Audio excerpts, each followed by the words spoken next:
Greetings all, hope everyone had a great Christmas and looking forward to the new year. Just an update on the video I put out last year about last week even, about the £999 Adventure Trail Bike Challenge, which seemed to get some enthusiasm and people wanted to take part and thought it was a good idea. And so yeah, I put it up on the website it's called the Grand Challenge. So the website is www.dorothyspeedshop.com. You just go on there to register. It's completely free to register. Still a bit work in progress as I fine tune what it's going to entail.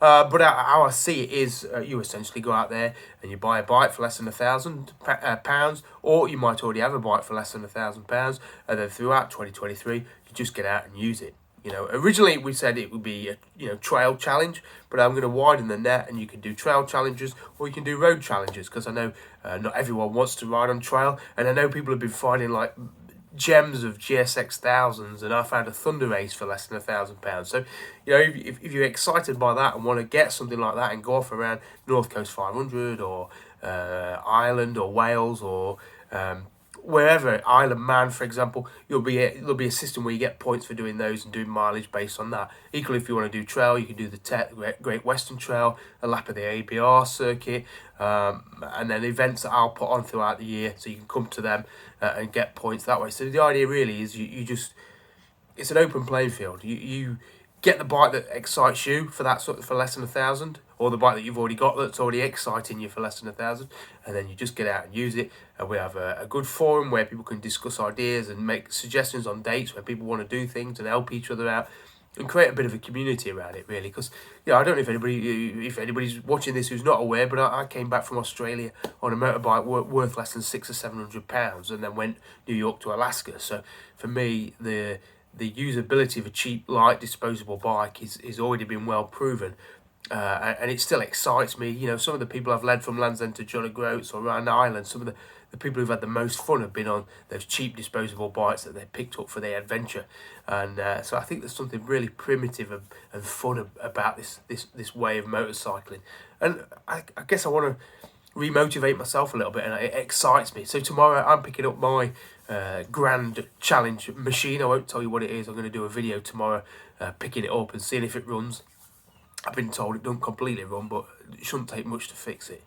So that's it. So get out there, get on Facebook Marketplace, Gumtree, eBay, ask your local dealership, put it around in your local motorcycling group, see if there's any bikes out there. And I think by doing it the way I've suggested doing it, it means that you don't have to come to the events that I'm putting on. You can be out there, actually, wherever you are in the world, not just the UK, doing little motorcycle challenges and accruing points.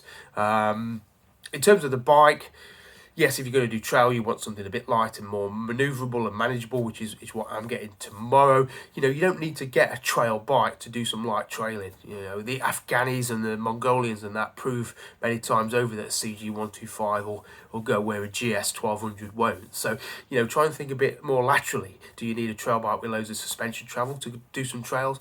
No, you don't. No, light, cheap, disposable. They're the core ingredients of like the most fun you'll have on two wheels. I've said £1,000. Now, what I did want to put in place is a system whereby if you aren't mechanically confident and you're not sure what you're buying and you don't want to buy a lemon, then if you go over the £1,000 by a little bit, well, you know, there's a buffer there, maybe 1,300 or something. You just start with minus, say, 300 points or minus 200 points if you spend 1,200.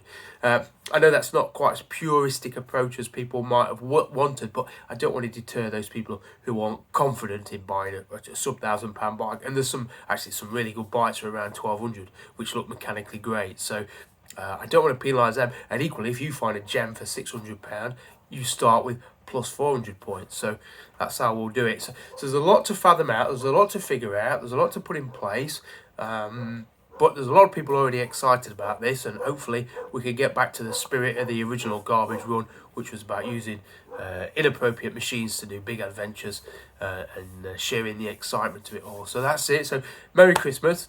I hope you're looking forward to the new year, and I shall update you tomorrow when I pick up my new black, red and yellow steed, if that narrows it down at all. But yeah, so yeah, really looking forward to it. Go on the website if you're at all interested at dorothyspeedshop.com. Equally, as I said, if you've already got a bike that's worth less than £1,000 or you paid less than £1,000 for it, you're more than welcome to to take part. I don't want anybody having to go out and buy a new bike that's cheap just because their cheap bike is maybe appreciated a little bit. So let's participate, let's get involved, let's do some riding in 2023. So there you go. Hope you have a good one. Take it easy. Cheers, bye.